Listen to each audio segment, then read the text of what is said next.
Oh my God, we're back in the studio, and it was touch and go for a minute, man. I don't know what was going on. We got some gremlins, but it looks like we're pairing them out. Everybody's starting to roll in. Behind Rudy's faring in with us. Evil Rick in the house.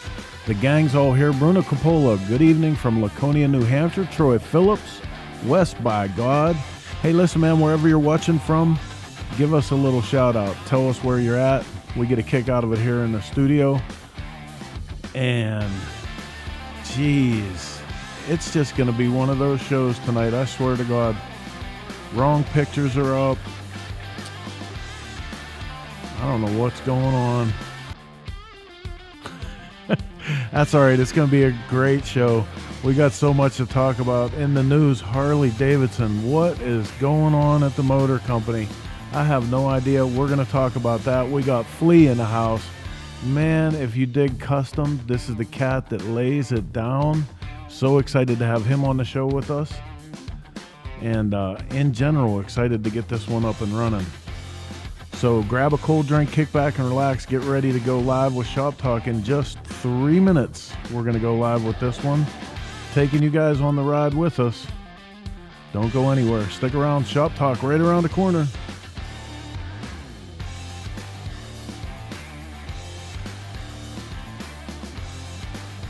Oh, I missed all kind of people. Gary Raphael in the house. Steve Broyles in from D-Town. Behind Rudy's Faring, Northwest Indiana. Bill Stevens, Grand Rapids. Someone gave a shout out to Flea already. Go Rogue. David Brunori. Dennis Stauber, Big D in the house. Marengo, Illinois. Always good to see you here. Becky Quivers-Arling. Hello from Wisco. Bob's building a mobile fire pit. Get down.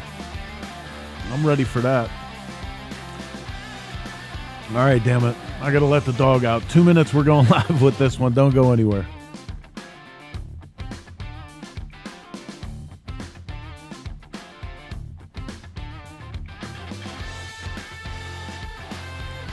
Oh, Bagger Baiter, right on, man. He said, really enjoyed our Arizona video. Keep doing that.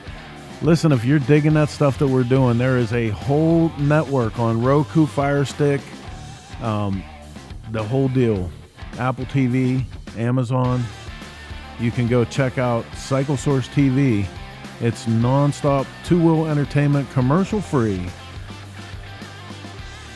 What? Yeah, that's right. I said it, commercial free. 1 minute, we're going live with this one. Ken Ruppel's in from Wisconsin. Wisconsin, big in the news. Kieran McGarry, am I all thought out? I think that's what's wrong with me tonight. Riding through that damn snowstorm. Who thinks it's going to snow in the damn desert? 2 times in a row. You think I'd know better now. Jesus. Lots and lots and lots of stuff going on tonight. Oh my goodness. Kieran, saw your snow ride, just like being home. Yeah, in Pittsburgh, when we know it's going to snow, we don't go riding. That's the key right there. Like Mark says, my mama raised ugly kids, not dumb ones. All right, man, look, we're 26 seconds out. That's just enough time to get this one out of the station up on the track. Let's go live with tonight's Shop Talk before I screw something else up. Here we go.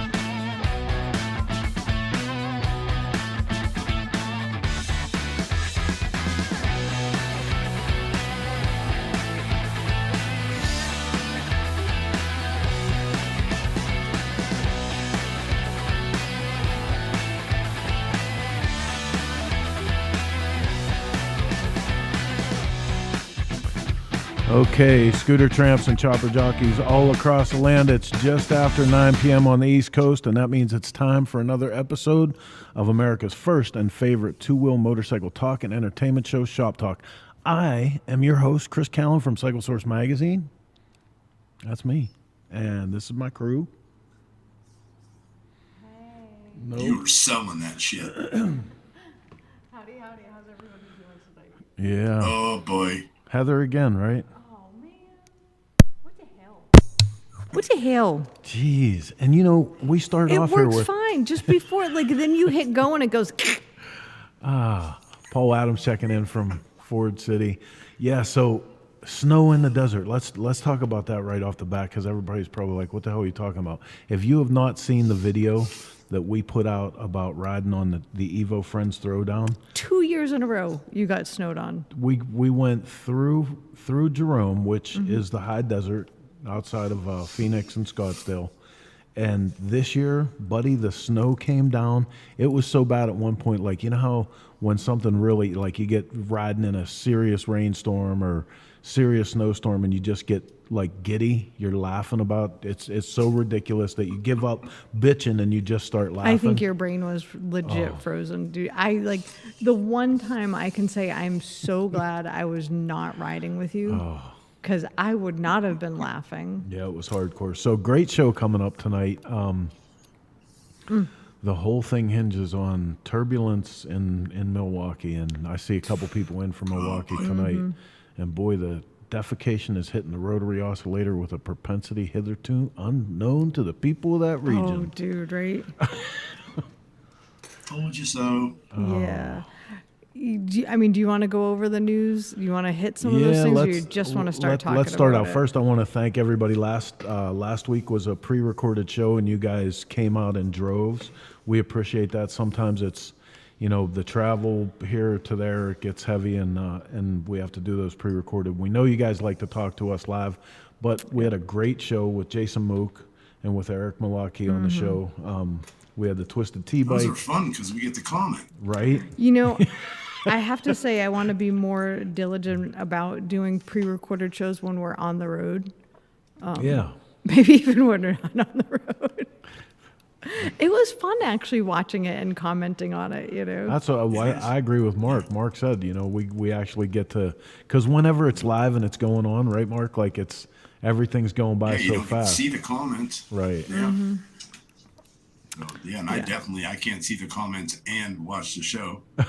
So I can. I mean, the comments are so small for me. Whenever it's pre-recorded, you actually get to read the comments and follow through and interact with the people that are watching. Professional monkey. I can't count how many times I've ridden into hurricane level storms down here and just laughed my ass off yelling, "I'm gonna die." I think I said that when I got caught in the snow with you last year. I'm like, I'm gonna die. No, you were blaming me. You were praying to God, telling him that I was trying to kill you. You were. No, I was You know not. how fragile I am when it comes to the cold. Yeah, when it comes to the cold. Okay. Listen, we're going to move on from that. If this is your first time watching Shop Talk, welcome to the show. Every Sunday, 9 p.m. on the East Coast, we go live with 90 to 120 minutes of all the two-wheel bullshit we can fit. There's some entertainment. We bring on some guests. We start the whole thing off with a little segment we call... The news.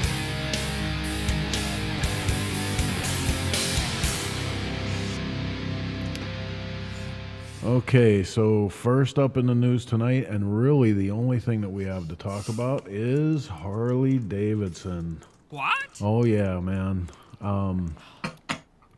Harley CEO Zeitz plans to retire this year amid turnaround. When you first see this story come up, it's like, what's going on here, right? Harley-Davidson Jochen Zeitz plans to retire as CEO in 2025. The company said on Tuesday, ending a 5-year tenure marked by efforts to revive the American motorcycle maker struggling with plummeting demand. Zeitz, who helped revive German footwear brand Puma near bankrupt business, the reason we call him the tennis shoe king, joined Harley-Davidson's board in 2007 and was tapped as CEO in May of 2020. So much to say here, but this first press release would lead you to believe that, he's done what he can and he's just moving on. When you move to some of the other press releases that have followed out behind it, this one in particular, Milwaukee, forged in Milwaukee, Harley-Davidson, an iconic American motorcycle manufacturer, is losing ground. A member of its board of directors sounded the alarm by suddenly resigning, citing grave concerns about the state of the company. This letter that they published, a lot of it very heavily redacted, in a scathing resignation letter dated April 5th, Jared Dordville, a member of Harley-Davidson Board of Directors, cited severe underperformance on shareholder returns. Went on to say, his issues with corporate culture there.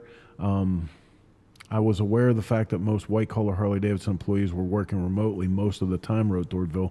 What I wasn't aware of until recently, however, was just the extent of this white-collar work-from-home policy. I don't want to say the remote work is the reason Harley is having problems. It's a very interesting point that this board member brought up as an issue, and clearly it's been a major negative to Milwaukee to have this corporate headquarters largely empty in the city.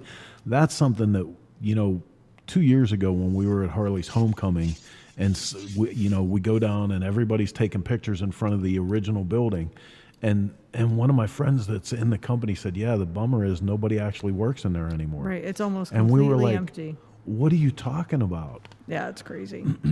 I feel like there's Yeah. I don't know about you, when you first heard that he was retiring, what was your first thought?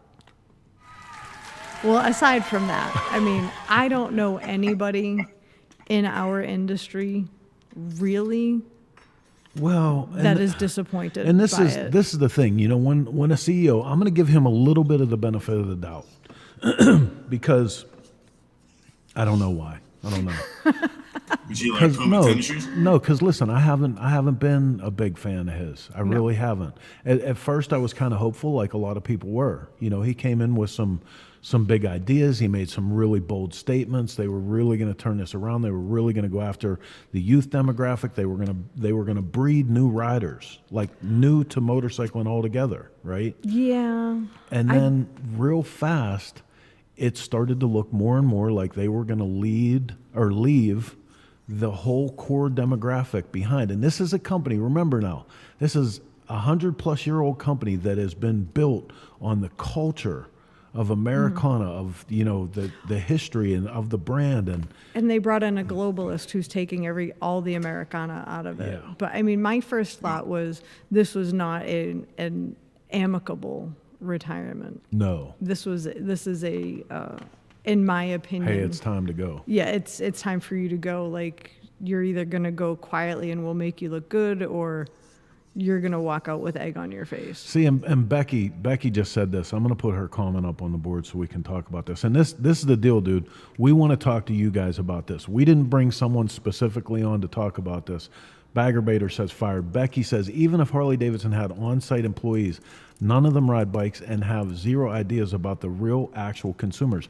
Here's the problem with that. Anybody that's had any real history with Harley-Davidson, and Becky, I know you do, a lot of us that have known people within the company for a long time, they are tried and true, like bleed black and orange, and like all the way down to the dealers. Like a lot of the people that work at these dealerships, man, they are through and through. They're enthusiasts, and they love the brand and they support this culture. So this is just as hard for them, Oh, yeah. And it used to be like one of my longtime friends at Harley-Davidson, when we talked about this, about nobody working in that building and everybody doing the work from home thing, this person told me that used to be like, that was a badge of honor. Like when you got called up by Harley-Davidson to come work for Harley-Davidson, that was like you moved to Milwaukee. You were immersed in the culture. There was no question that you were a motorcycle person and that you were all about being steeped in that. You know what I mean? Yeah. Didn't it used to be to work for Harley-Davidson in any capacity that you had to ride a motorcycle? You had to live there. You had to ride motorcycle. Yeah. I mean, that was, And I feel like that should still be the case. Like, again, it is one of the most iconic cultural brands in the world.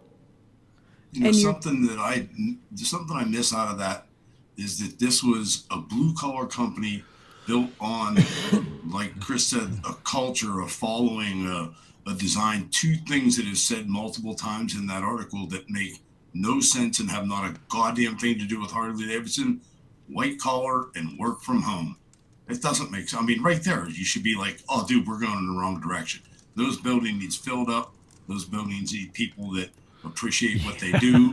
And again, even back to some of the shit that we rode growing up, everybody wanted a Harley. I mean, dude, you almost have to play that European guy talking again. Like, what did he ask for?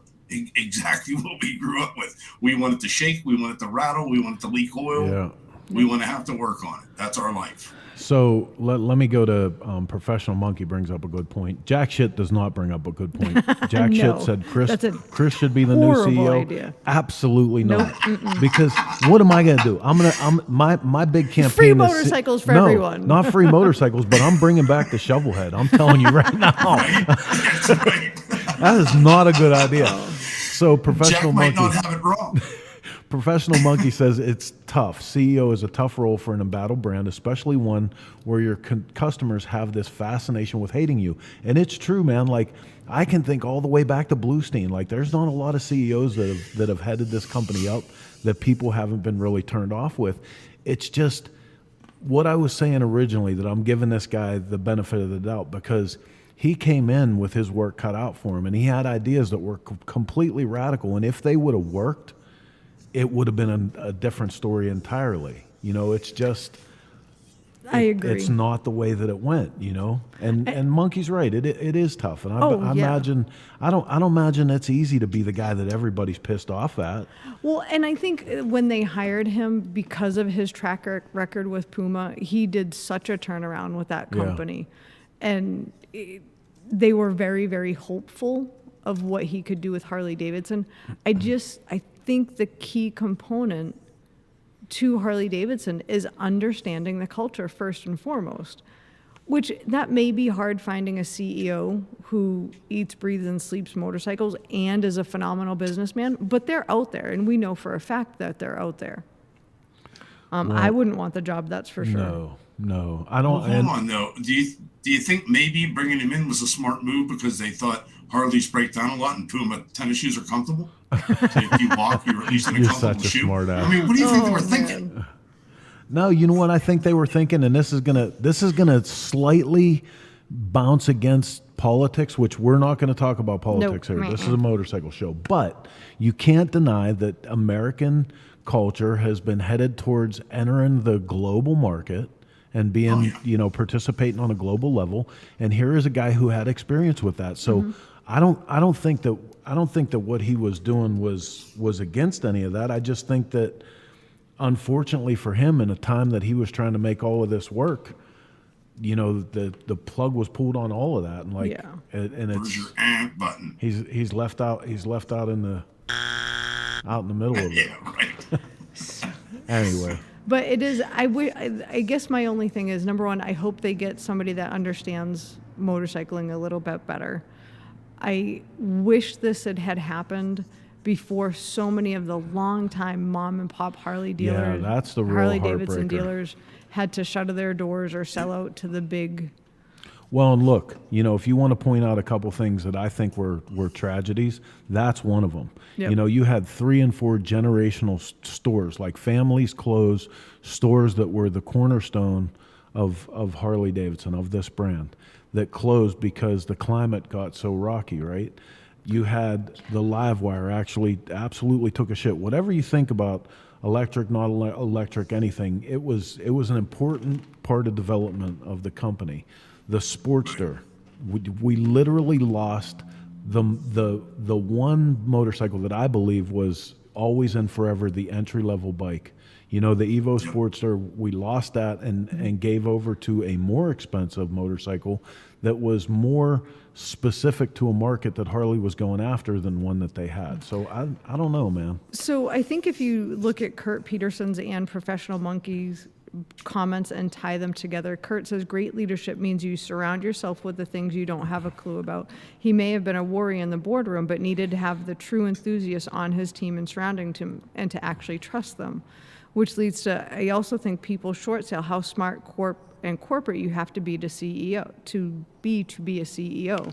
So you don't necessarily have to engulf yourself in Harley-Davidson and the culture.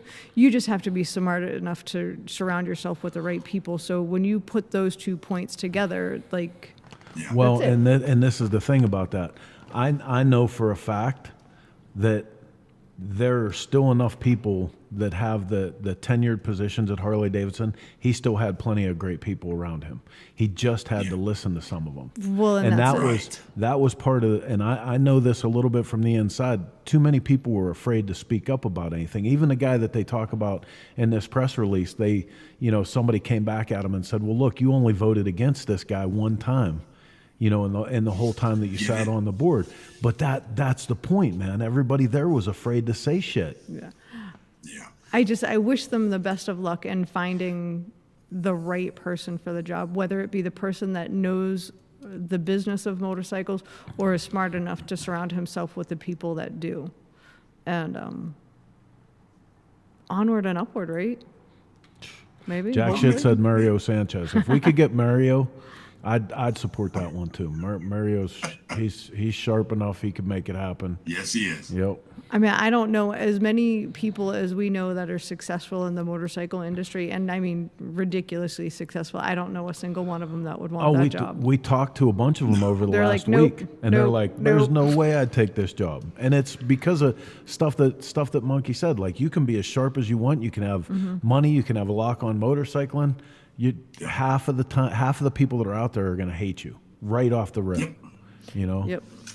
Well, that's part of the job, I mean, unfortunately that comes with it, but that doesn't deter you from trying to take that position. And like Heather said, you surround yourself with the right people. You push yourself back to the culture that kept you alive, instead of fighting that culture. That's not bad. XAM Biker said, I heard someone mention Matt Laidlaw as a possible candidate. Like Laidlaw buses? Is that? Laidlaw Harley-Davidson. Oh, I don't know. Davidson. Well, Laidlaw is a big bus company too. I'm like, really? Mark used to work for Laidlaw. Oh, well. Yep. Steve Broyle said Henry Ford philosophy. We should, I probably should add Steve on because he was one of the first. Who said? Oh, Jack's talking about Mario. Steve Broyles was one of the first people that I called about this, and we had a killer conversation. I should have just recorded that thing. Cocaine says danger. Dan. I think you've been doing a little too much of your namesake there, buddy. I'm just saying. I love Danger Dan, but I'm gonna tell you right now, I don't know. I don't even know if Dan would want that job. No. Hell no. There's no way. Dan's way too smart for that shit. Greg White says the real issue is walking the edge of fresh new products and appealing products to the long-term clientele. I wouldn't want to be responsible for any of that. You're right. All right, I'll do it. Okay. No, Mark, look, Big Matt says you're out. The hire within option won't turn the ship in the right direction. Well, that's it. Forget it. I quit that. It's easy. What do they call it? Armchair quarterbacking, right? Like, we can sit here on Sunday night before Monday morning and say, well, if they just did this. But, the truth is motorcycles are changing culturally, man. I mean, the fact that if we had a motorcycle that you could run with your iPhone, maybe Harley would still have a chance at retaining the market position they always did, but who knows? How sad's that? It is. But listen, man, we're gonna take a real quick break here. We're gonna take a look at a killer product and an opportunity for one of you guys to win a product from Paco. When we come back on the other side, Flea is feverishly waiting in the wings, and we're going to bring him in and talk about all things custom. But you're watching Shop Talk here on the Dennis Kirk Motorcycle Studio. Don't go anywhere. We'll be right back. 2 and 2, just like that. Hey, this is Chris with Cycle Source Magazine, and this right here, this is your product spotlight.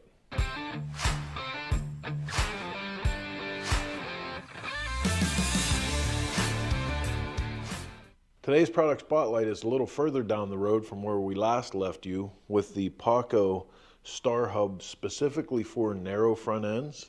This is the whole wheel assembly. So our friends over at Paco gave us some of these parts to just give away to you guys, and we're going to do the same thing with this one. I will be announcing the winner of the wheel hub on tonight's show or on the post if you're not watching this live, which if you're not watching Shop Talk Live, I don't know what's wrong with you. There's no football. There's no Yellowstone. Sunday nights are wide open. Just watch Shop Talk.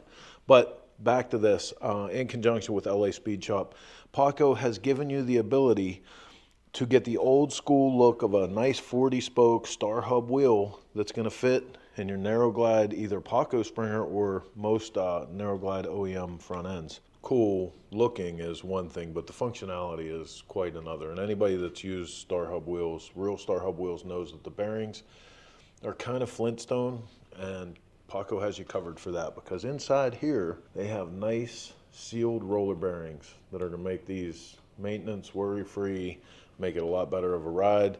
If you still want to have the old school look with some updated braking, they even have a nice adapter that goes on, bolts on, just like the old brake drums would have. Allows you to use the 11.5 brake rotors. This comes in both a chrome and a black variety, right around $350, but someone is going to get this one for free. All you have to do is like and share and tag a buddy in this post, and you're automatically entered to win. Till next time, I'm Chris with Cycle Source Magazine. This is your product spotlight.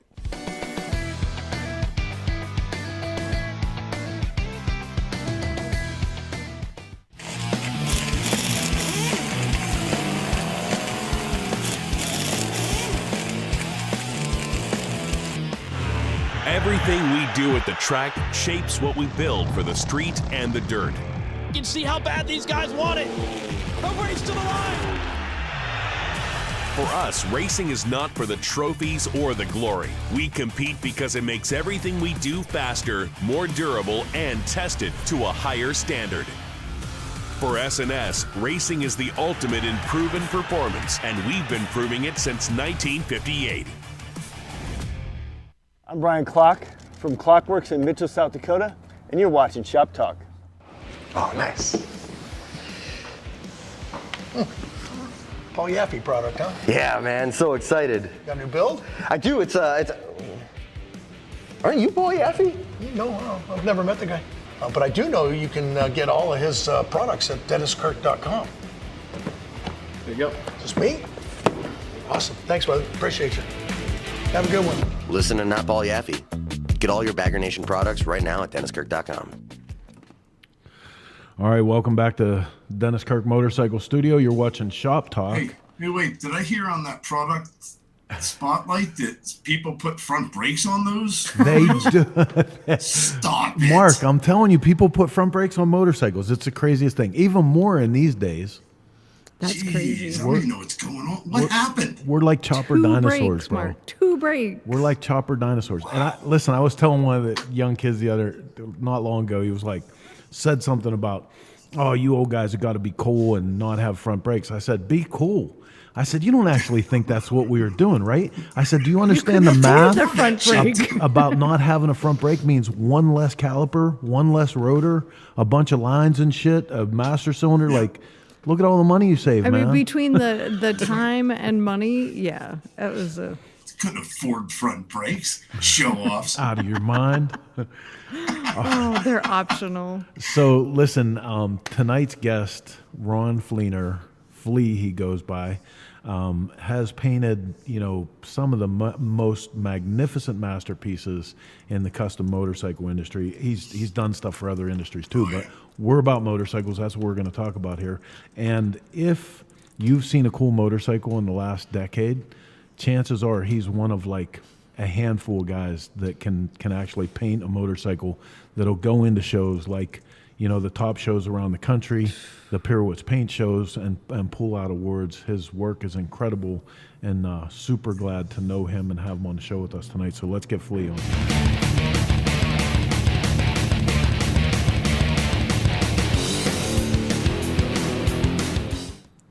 Flea, what's up, buddy? What's up, kids? How's it going, man? Everything's good. It's just busy.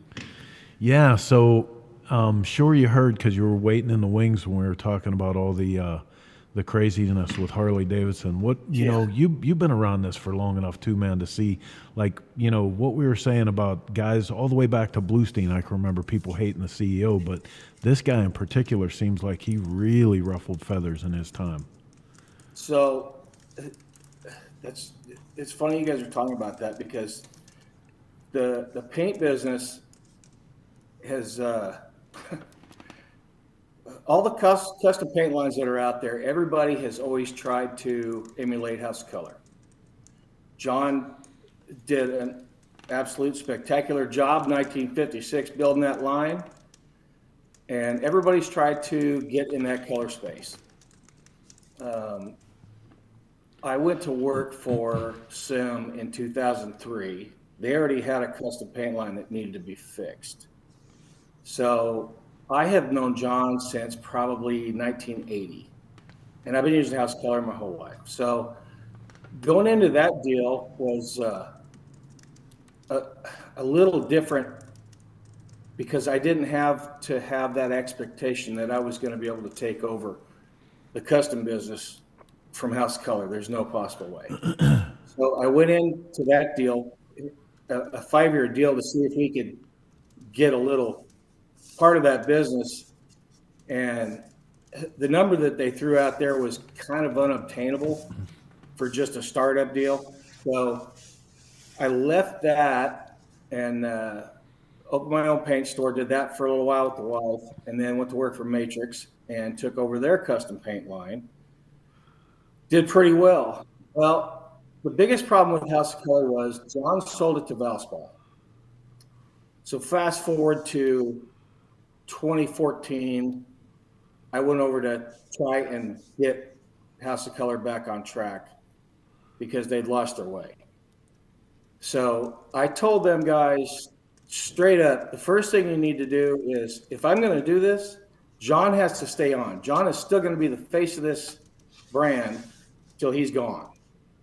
And then he'll still be the face of it. But they've taken an iconic paint brand like Harley's been in the motorcycle business, and you've got all these corporate people that couldn't even carry our air hose, think they know what they're doing, and they're going to be all the marketing people for this deal. They know nothing. And I told them straight up, I said, you guys bought a paint company that you don't know nothing about, you don't know the culture, and you don't know the people in it. This isn't like a collision shop cycle where you, on selling stuff, this is like guys paint December, January, February, trying to get ready for riding season, and then they don't really paint a whole lot, and then they'll do it again towards the end of the year. So it's, they didn't understand what was going on. So I had a problem with that, so I left there. Well, luckily, and I don't know if it's luck, but things happen for a reason. My old boss, Dave Bernori at Matrix, when I was doing his paint line, he decided he wanted to do it again. So he started Rogue. Well, he had another painter that we all know that was supposed to be a partner in that deal and just decided he didn't want to be a part of it and do all the work that it took to be a partner. So I took it over with Dave, and we're doing pretty good. We got a lot of guys that are using it now, and it's just getting bigger every day. So we're doing really good with that.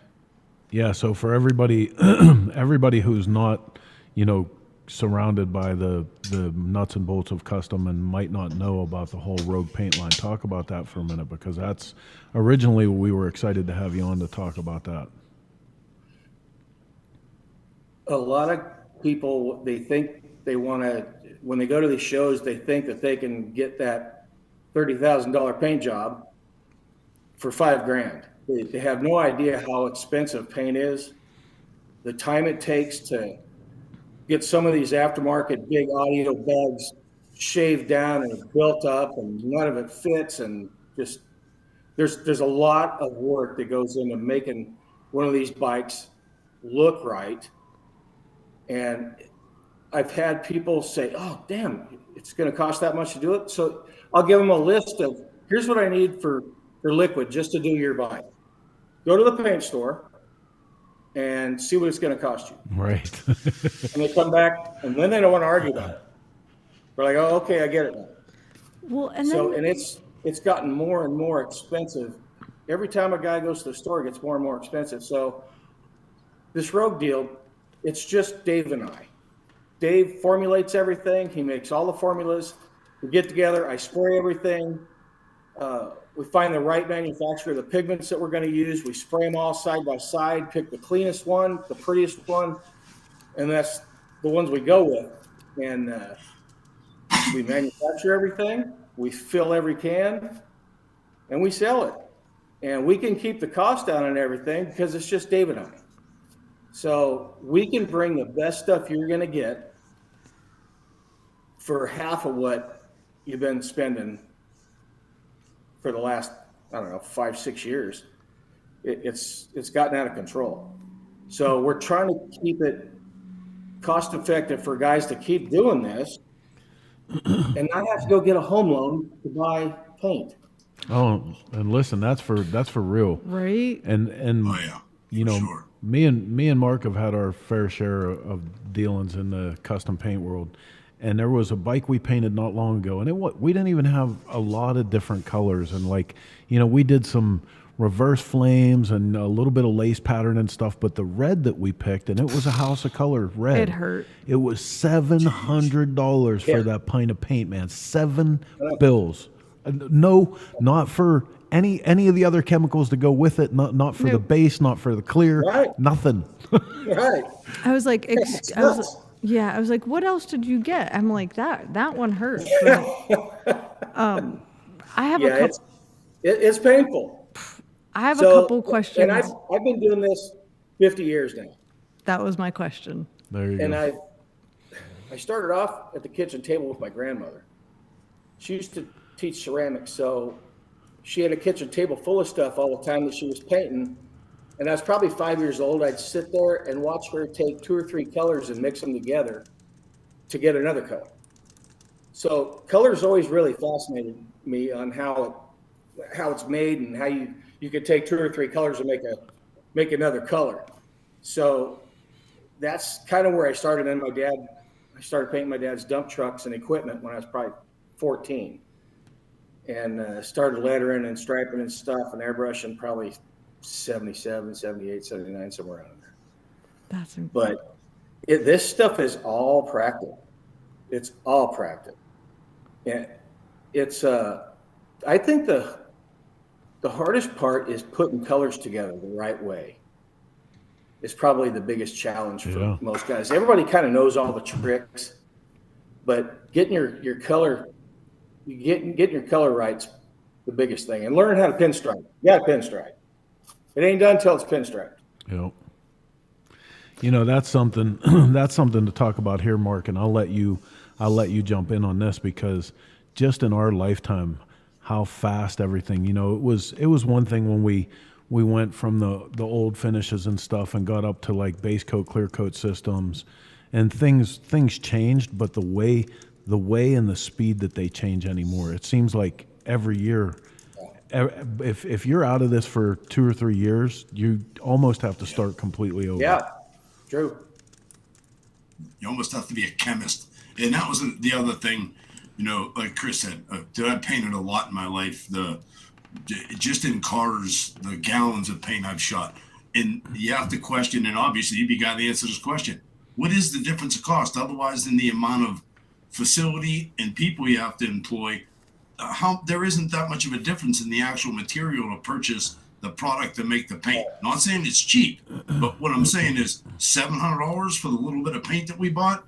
That's absurd. I mean, it's killing the small guy. Absolutely hands down. is. Absolutely is. So, did you really work at Laidlaw? Yeah, I worked at Laidlaw for 11 years. Baldwin Park? What's that? In Baldwin Park?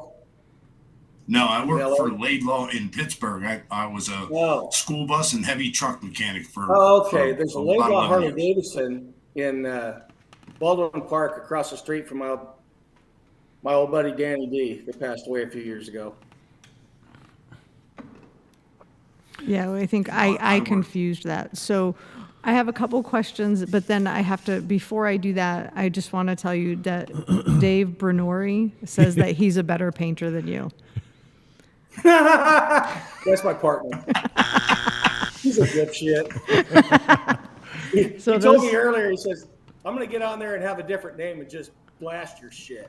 Yep. He said he's a better painter. Yeah. So I love that your grandmother is who got you started in this Right. and inspired you. But I noticed you don't just spray paint. You're an incredible pinstriper, but you're also an artist. Like, where do you get that from? It was your grandmother? Does she create art too? Yeah. So, you guys, you're probably old enough. Remember, you go to the grocery store, they used to have those pamphlets that said, draw the pirate or the parrot and win a scholarship. Pirate, parrot, turtle. Yep. So my grandmother, when I was 7 years old, she said, draw that turtle that you always draw with the crazy tennis shoes and stuff on. So I drew it real quick. She put it in an envelope and mailed it to those people. And they mailed her back in like 2 weeks, said, we'd be really interested to know what high school he's going to. And she says, he's 7. Wow. We're like, oh. So I was a syndicated cartoonist at 13. Wow. Doing corporate logos for surf companies, skate companies, BMX stuff. And I wasn't getting anything out of it. It was my art teacher in junior high. He was having me do all this stuff, and he was turning it in like he did it. Oh boy. Bastard. And so it begins. Fast forward to high school, my publications teacher, he had a BMX newspaper, so I was doing a cartoon strip for him. He got me a scholarship to San Jose State, go there for a year, and then go straight to Disney to be an animator. Well, racing cars is way more important than that. Or playing baseball for a living. So yeah, my dad was a drag racer, boat drag racer, cars. So I just wanted to be a damn top fuel pilot. That's all I wanted to be. So yeah, so you can see where it ended up. Art, you were just born with it. You are just, and I'm sure you've worked very, very hard, but to be that naturally talented at 7, you were given an amazing gift. That's for damn sure. So probably I quit my second year at high school, senior year, moved back to Southern California, partied like a rock star for 2 years. And I woke up in a guy's juniper bushes one Sunday morning, covered in puke and blood. And it was a really good party. Oh. And I found my car. I went back to my granny's house, called my dad, asked him if I'd come home again. So that 8-hour trip from Southern Cal back to Northern Cal, I made a deal with God. If he'll give me another shot, I'll make it worth it. And all I could think about was disappointing my grandmother. Yeah. So I went back, going to get my GED, take a marketing class, get my cartoon stuff going again. And I'm walking down the hall at the high school, and this hot-ass blonde pops her head out of the door and says, "Hey, you're supposed to be in here." I'm like, holy shit. So sat down next to her in class, asked her to marry me 2 weeks later. That was 44 years ago. No shit. Wow. Never went back to school again. Yeah, well, you kind of got everything you needed, right? Yeah, right. Good time. Answer that question. Good time. That's amazing. Yeah, I've been seriously blessed with everything that I've had. I mean, I always say I got lucky, but a buddy of mine said, dude, luck's got nothing to do with it. You put yourself in that position to get where you're at. So, I mean, I see so many guys that are talented that are just wasting their time because they're too fucking lazy to just do it. Amen. Preach it. Preach it. It's sad. I see all these airbrush guys that are the most talented fuckers I've ever seen, and they're the worst businessmen. So they end up getting in the middle of the jam and shit, sleeping on somebody's couch, and come on. So I've been super blessed to be married to the gal I got. She has let me do all this crazy shit, moving across the country, taking chances on jobs. I mean, I left when we got to Knoxville in '93. I worked at a body shop painting. And I got called from Sam to come paint this car for Kenny Schrader for the Bristol Night Race in 2003. So that turned into a job going to work for them and building their custom paint lineup. And that turned into painting a lot of the Cup guys' helmets, the crew guys' helmets, doing all the autograph helmets for Dale Jr. and Tony Stewart. And wow. That turned into getting on unique whips. I painted Tony Stewart's Hearst on there, Pamela Anderson's Airstream. I've been just super lucky to get to do the stuff that I've got to do over the years. So only because you brought it up.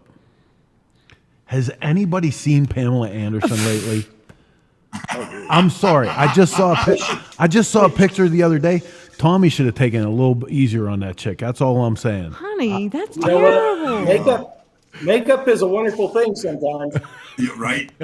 Oh, you're horrible. Makeup's like paint. If it's applied correctly, it really does great things. Listen, I'm not trying to be hateful. I'm just saying I had such a crazy crush on that girl when I was younger. You know what I mean? And like I saw her the other day, I was like, she's a little rough. Oh. But you know what? We're all a little rough too. I know. I know. Listen to me. Listen to me talk like I'm some prize. Hey, I'm 65. I'm wearing it like a badge of honor at this point.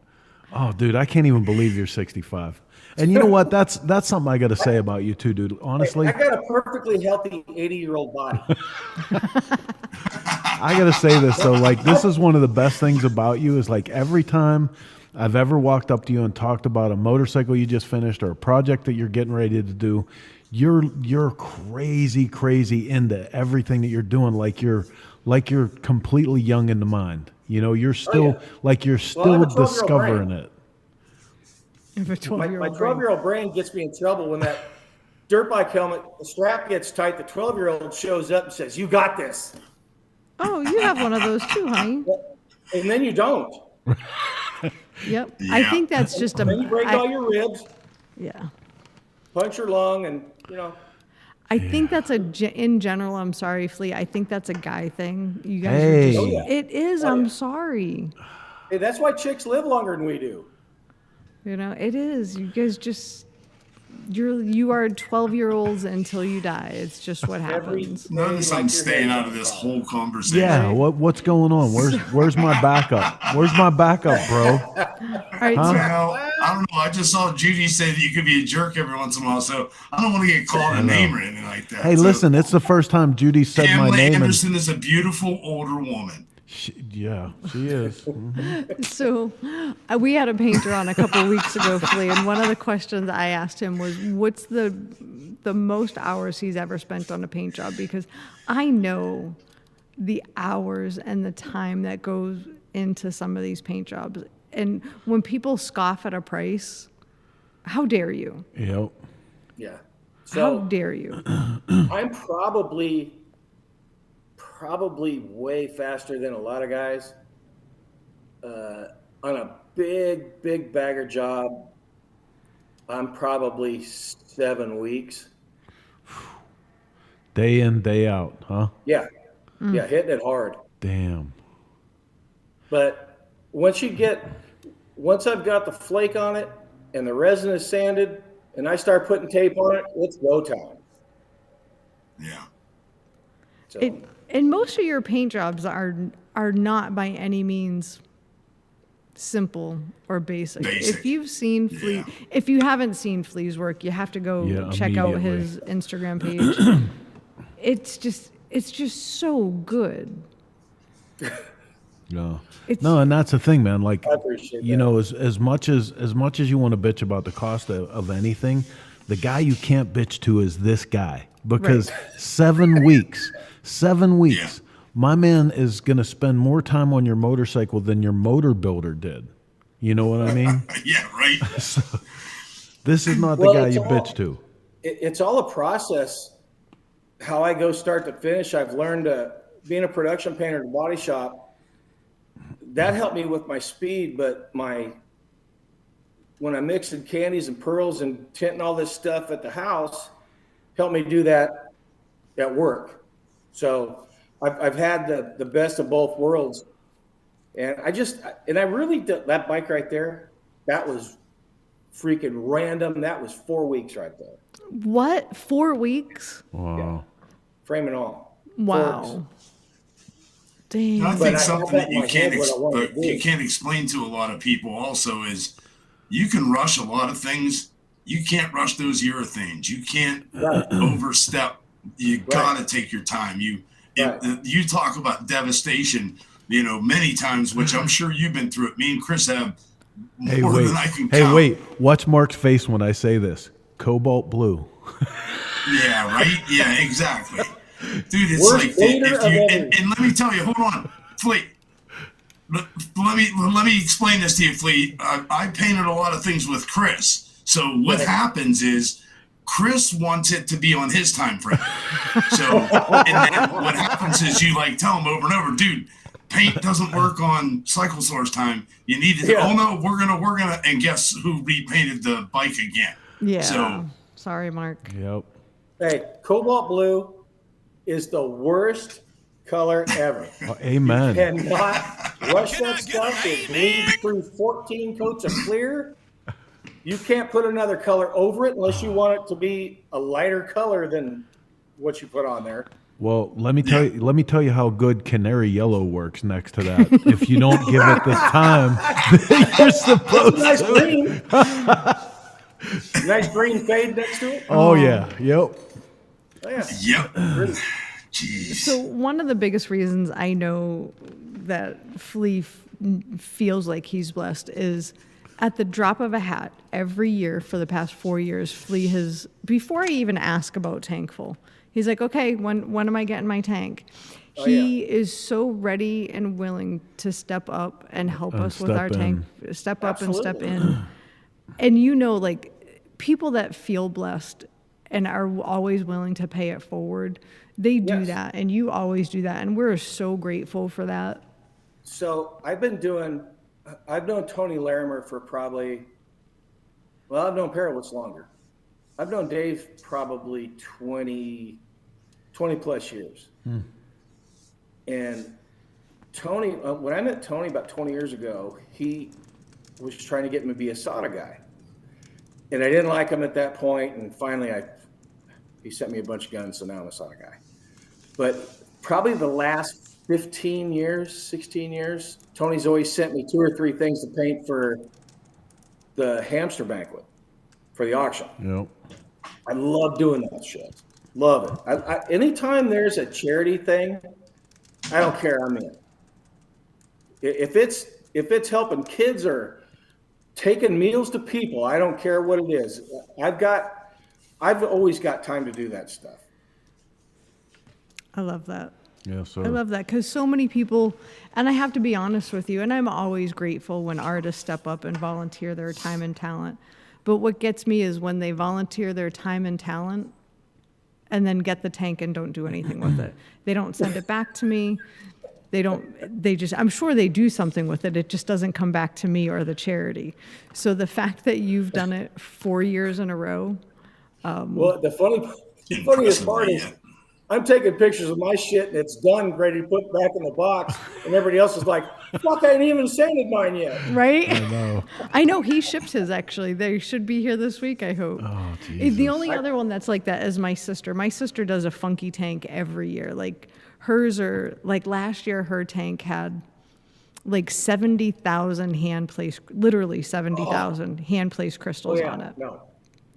I think she's crazy. This year she did mosaic tile, and it looks like she's almost done. You think she's crazy? Is that what you just said? No, she is crazy. Oh no! Listen, there was a time in my life when I could do shit like that, but it was Quaaludes, though. Yeah, I was just gonna say it was before recovery. That was Quaaludes, there's no doubt. Yeah, and she's not that person. I don't know how she does it.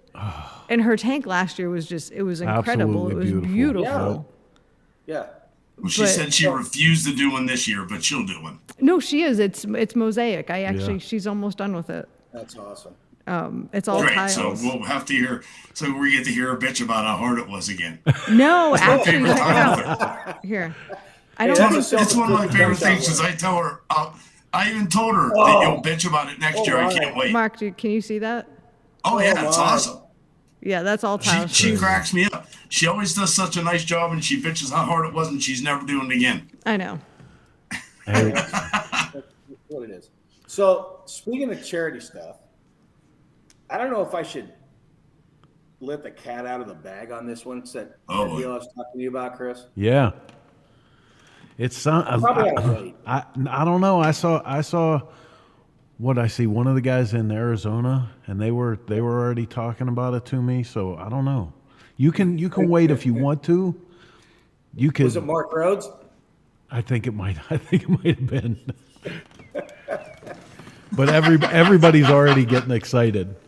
So I've me and there's probably 6 of us, 7 of us that we're like brothers that hate each other.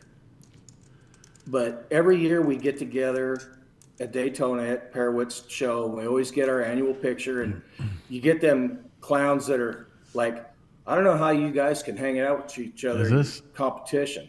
There it is. There you go. That's my boys right there.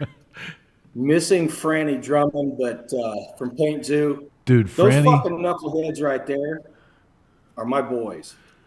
Franny, those four knuckleheads right there, plus Franny Drummond from Paint Zoo.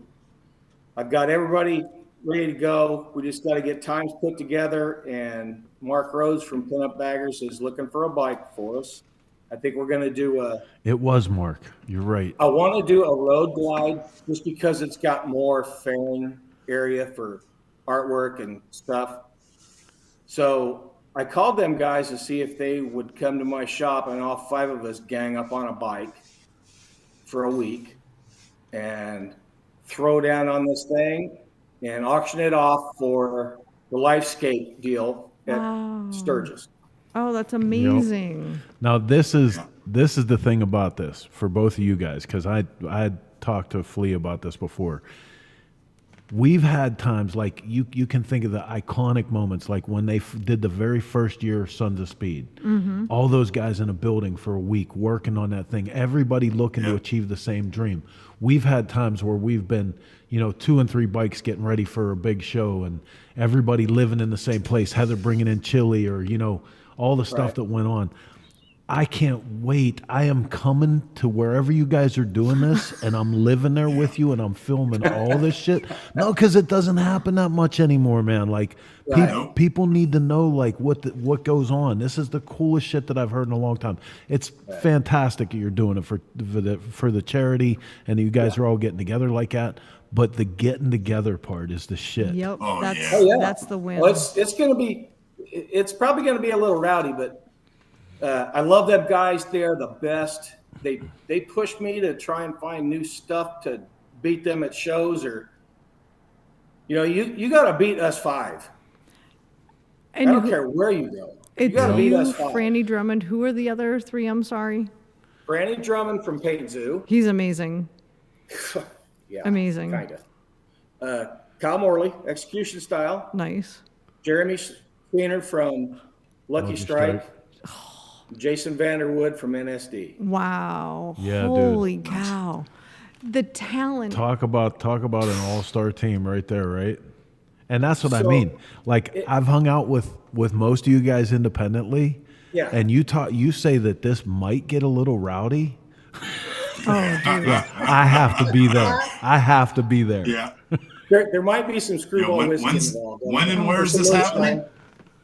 What's that, Mark? When and where is this going to happen? But yeah, those guys are totally in. They feel the same way about this stuff that I do. It's not like we all got to punch a ticket to heaven, but we're all in that. We're all in our own little space now where we can pay shit like that forward, and we don't give a shit about getting paid for nothing. We just want to do it for the kids or what.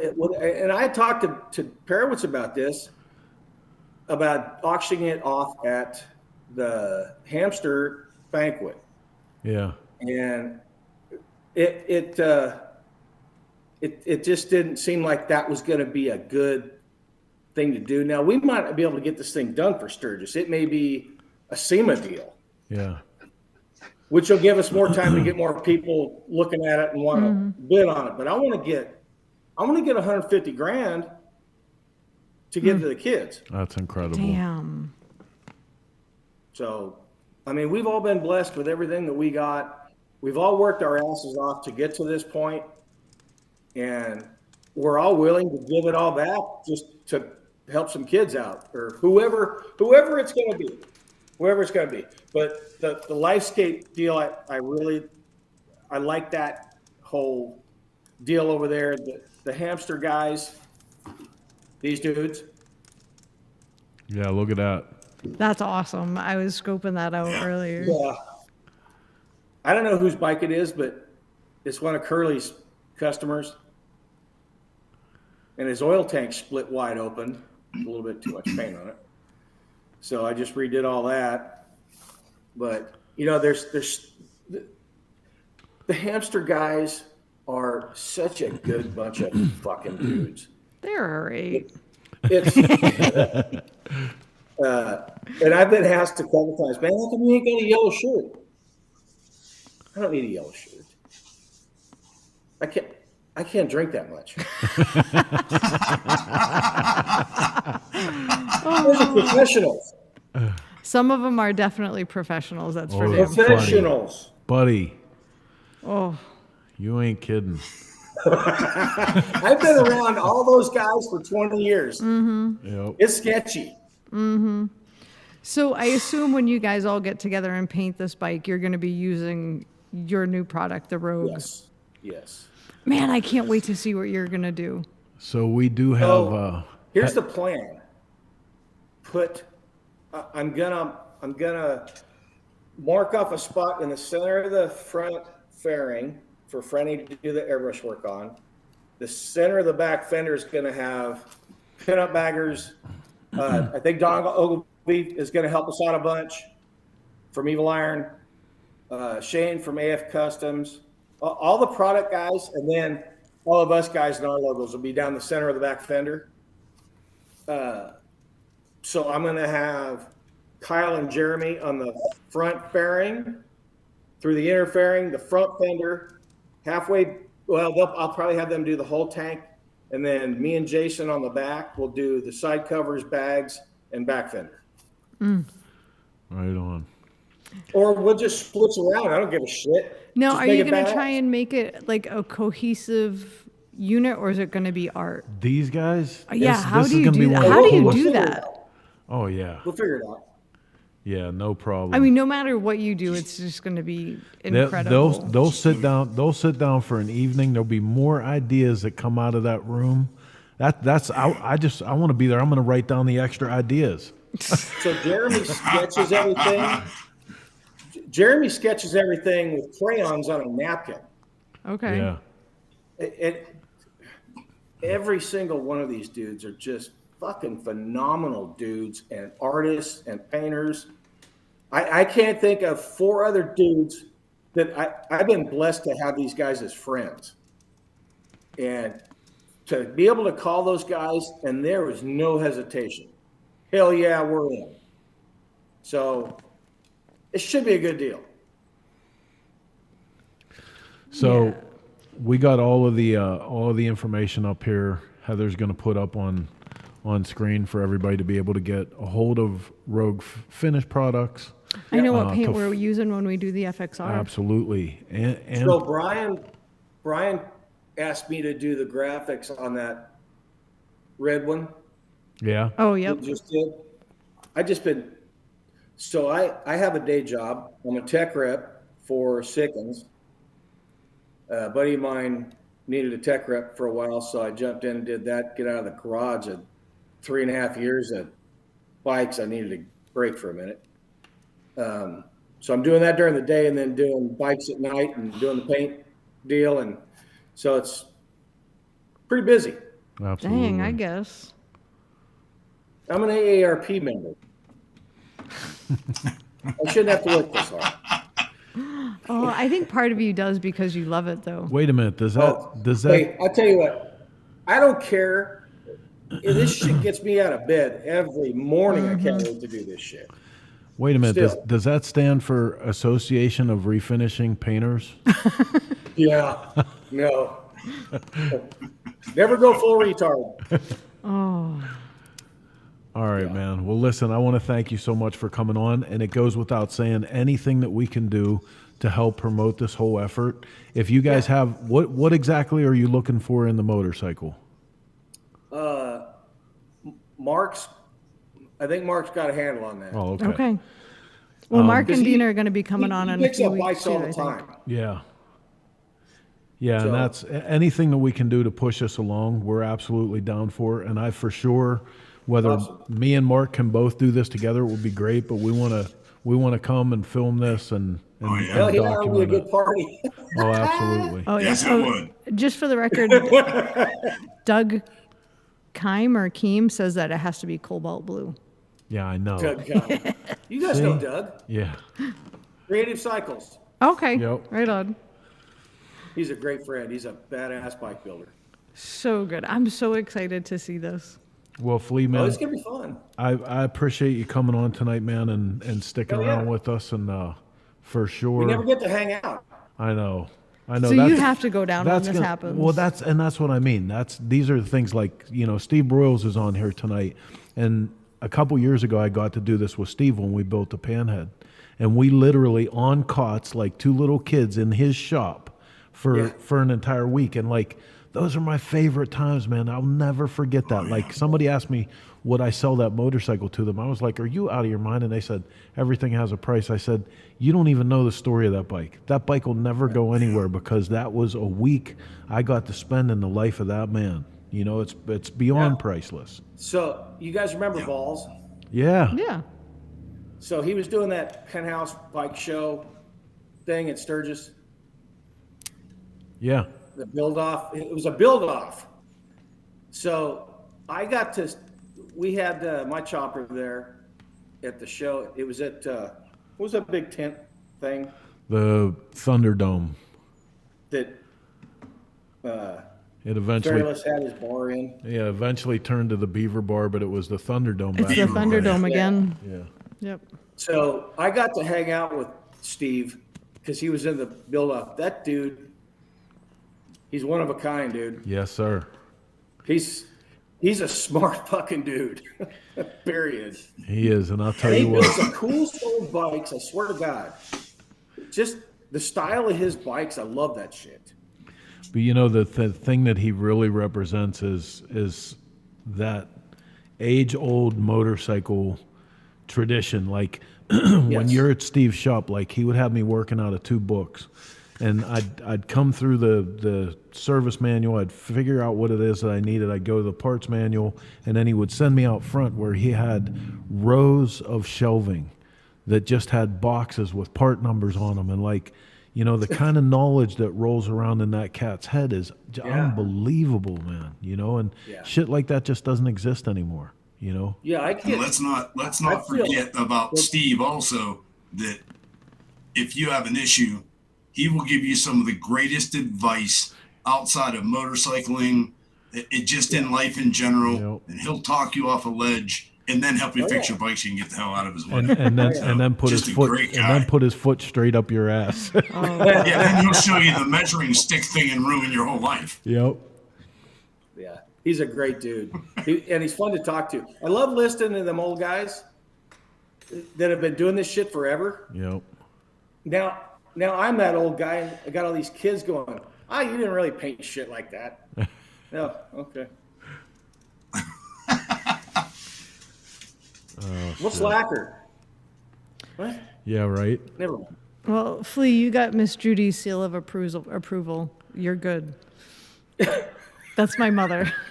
What? If Miss Judy gives the seal of approval, then you're a good dude. She just messaged me. She's like, I like him. Very good guest. Hey, what's lacquer? Let's go back and talk about Emron. How about no? If somebody opened a can of Emron 50 miles from here, I'd get sick. Yeah, right? Well, at least you'd only get sick. I'd start spinning around my eyes in my head, and I'd piss my pants. Hey, when I started in '74, everybody was still using nitro lacquer in Southern California. Yep. Yeah, screw that. All right, man. Well, listen, again, buddy, thank you for coming on with us. We're going to... Absolutely. Thanks for having me. Anytime. It's an honor. Like I said at the beginning of the show, it's great for us just to know you. To be able to spend this time with you is a bonus. Right back at you, man. It's fun getting in the middle of an industry where everybody gives a shit. Yes, sir. Yes, sir. We'll keep on top of this this proposed plan of attack, and I can't wait to see it come together. It'll be good. All right, Flea. Thanks, care, man. Flea. Hey, you're watching Shop Talk here on the Dennis Kirk Motorcycle Studio Network. What a dude! There's so much to talk about there. Good. Like that is going to be one of the happenings of all time. I can't remember a time. You have got to. I don't care what else is going on. I will hold down the fort. You have got to go when they paint that bike. I can't remember a time when 5 painters like that got together. 5 bike builders is one thing, but 5 painters, man, that's going to be just nuts. the creativity that's going to be flowing through the energy, the creative energy that's going to be there is just. You've got to be there. Well, hey, man, you're watching Shop Talk. We still got more show. Don't go anywhere. We're actually going to take a look at the Evo Friends Throwdown. We got a nice little section of the video that we cut out, and we'll tell you more about that when we come back. But this is what it was like riding through the snow in the high desert. We'll be back right after this. On Location is brought to you by Clockworks. Clockworks, it's your ride. You decide. All right, so it's that time of year again. Time to kick off the good old motorcycle season. Is that what we're doing? That's what we're doing. Okay.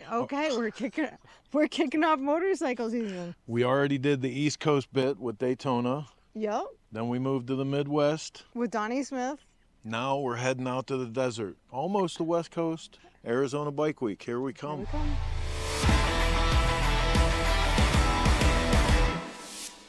We're going to start off Arizona Bike Week the same way we've been starting it off for the last 4 years. Yeah, Friends Throwdown. Friends Throwdown. This year it was called to be an Evo Throwdown. So anything you could build with an Evo-based power plant. Any style, shape, whatever.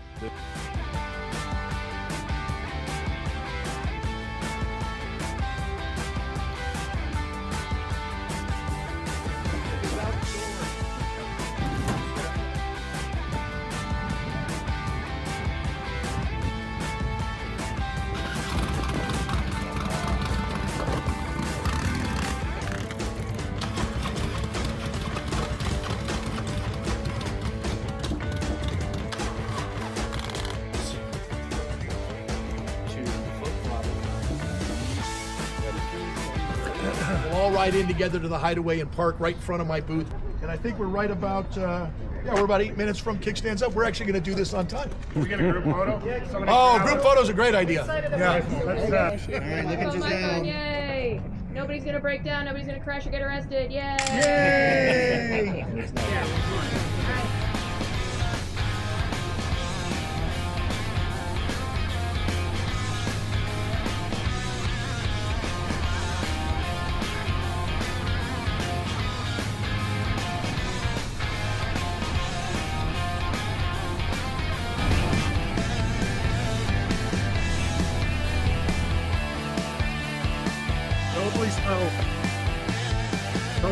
Totally snow.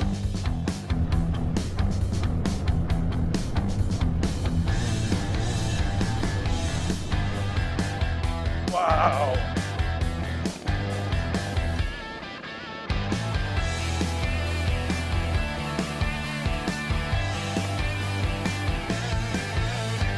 First, I can't see.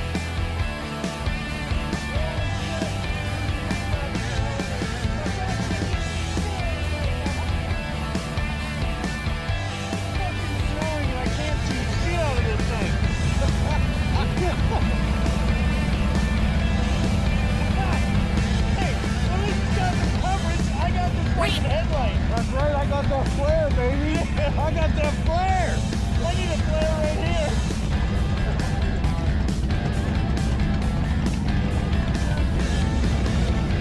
All right, here we go.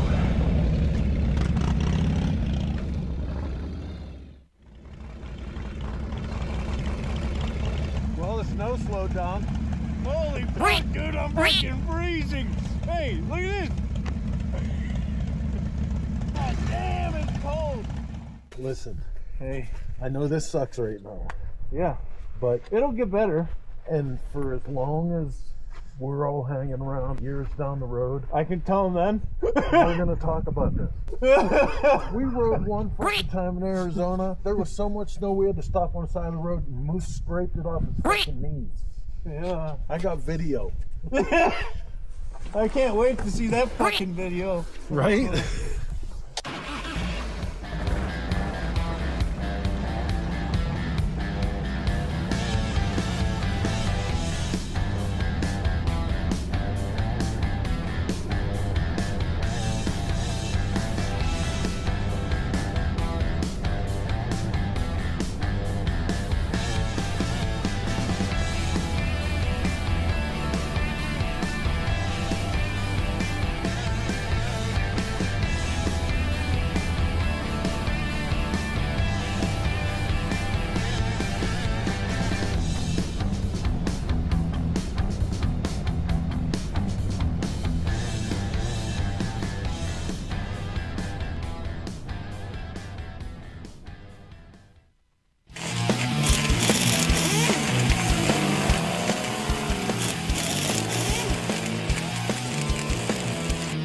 Riding takes you from A to B or just lets you escape. There's a flow to the road you share, so go with it. Eyes open, and always have the Law Tigers by your side. If you've been injured in a motorcycle accident, visit us at lawtigers.com. Law Tigers, America's motorcycle lawyers. I'm Nick Trask, Trask Performance, and you're watching ShopTalk. Clockworks, where innovation meets style. Clockworks specializes in high-quality windshields, fenders, phone mounts, and other parts designed to enhance your ride, with a commitment to craftsmanship and an eye for detail. Ensure your bike not only rides smoothly, but looks stunning too. Elevate your riding experience today. Shop getclock.com.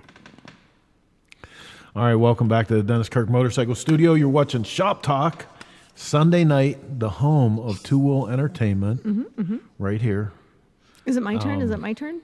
What do you mean? No, not yet. Aww. Not yet, because I want to talk about Arizona. Arizona was so badass. Like, even with the snow, dude, even with the snow. Like, honestly, because here's the thing that you're not going to see in that video. We did all of the properties of Arizona Bike Week. We went to Cave Creek. We went to Scottsdale Harley-Davidson. We went to, what's it called? Westworld.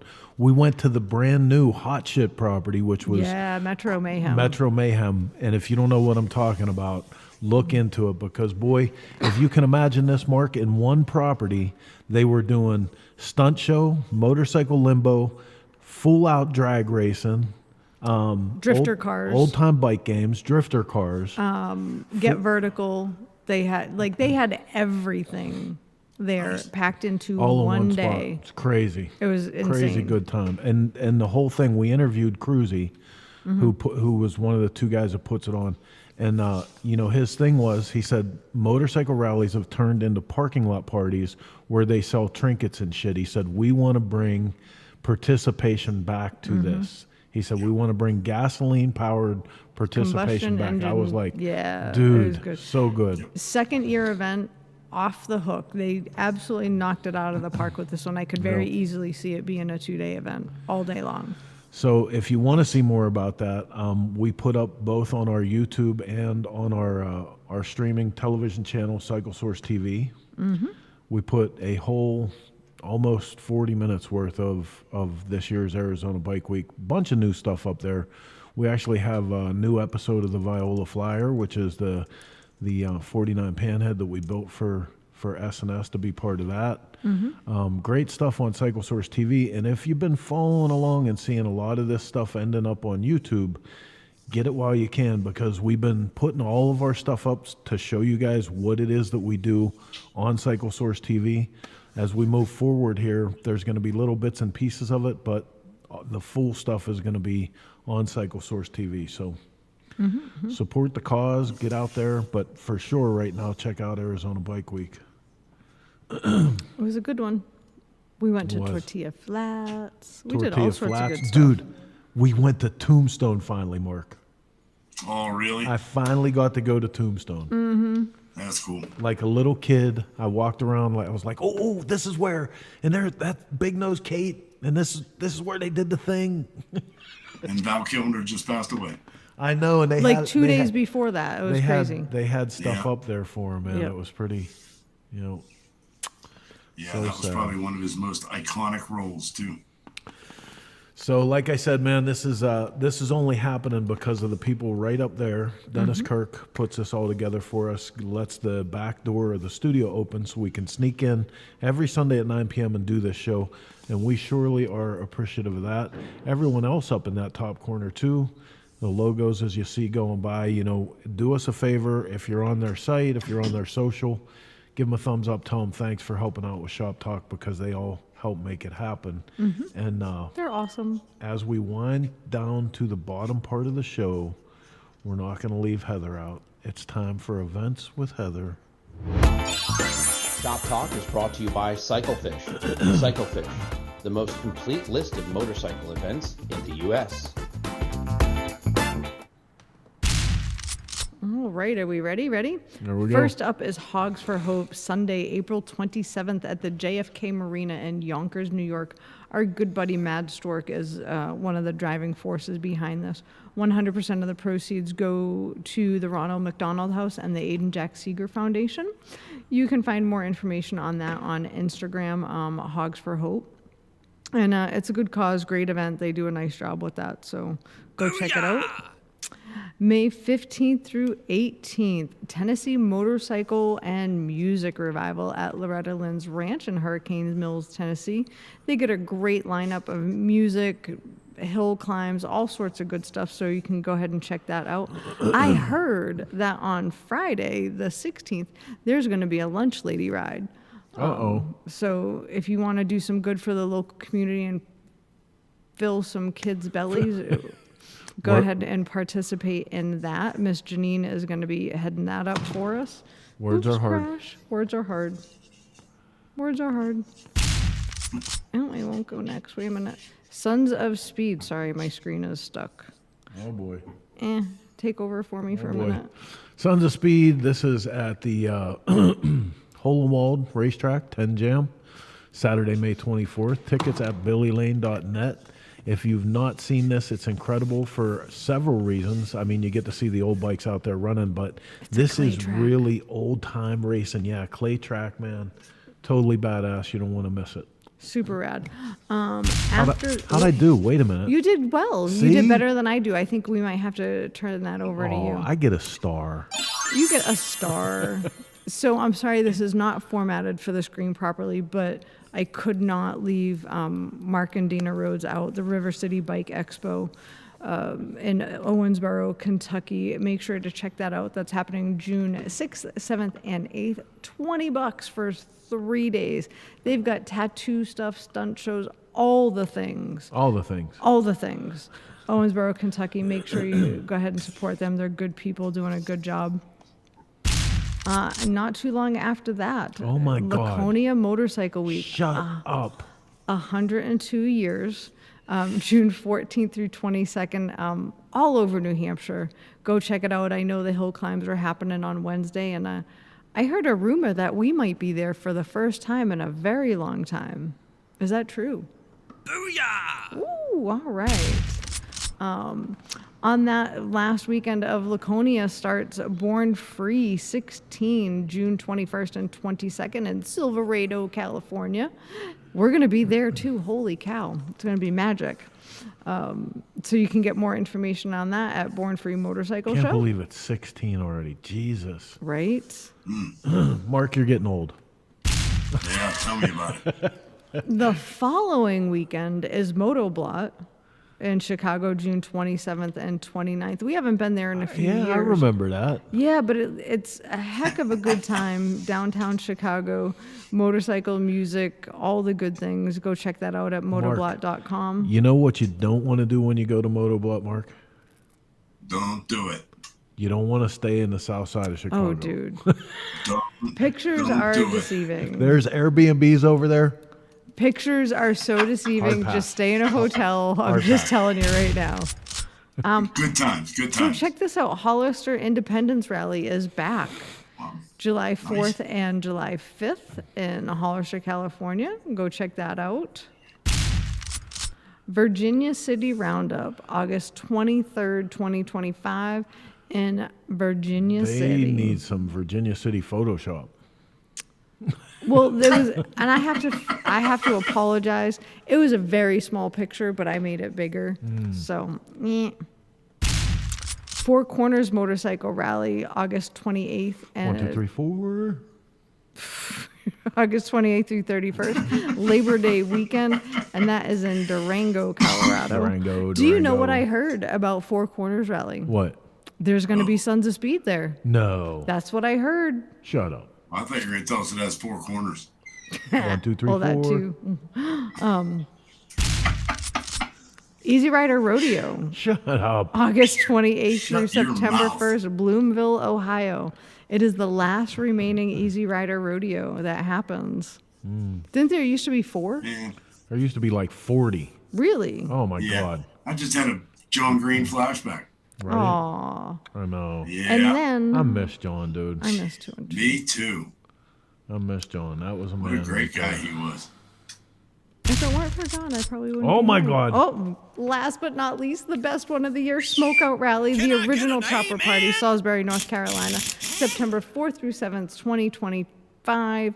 All the great things: drag racing, outhouse drag racing, mini bikes, we mini have bike an jousting. announcement. We have an announcement boy. about the drag racing. Oh, geez. Ooh, yeah, it's official. So check it out. Pipes has made this official, and we owe all the glory to my man Pipes. We had Pipes on here a few weeks ago. Here's the deal about dirt drags at Smokeout this year. When you pull up to the line this year and you enter the 2 lanes, you're on your own from that point on. There'll be automatic pre-stage, automatic stage. If you red light, the tree will call you out for it. And from that point on, once the tree goes off, you get a printout with your mile per hour, your time, and everything. As you come back around, you get an actual time slip that says you competed in the Sturgis dirt or in the Smokeout dirt drags. Nice. Come on, somebody, Jesus. That's pretty That's rad. pretty nice. Real quick, I need to put this out there on behalf of Tiger.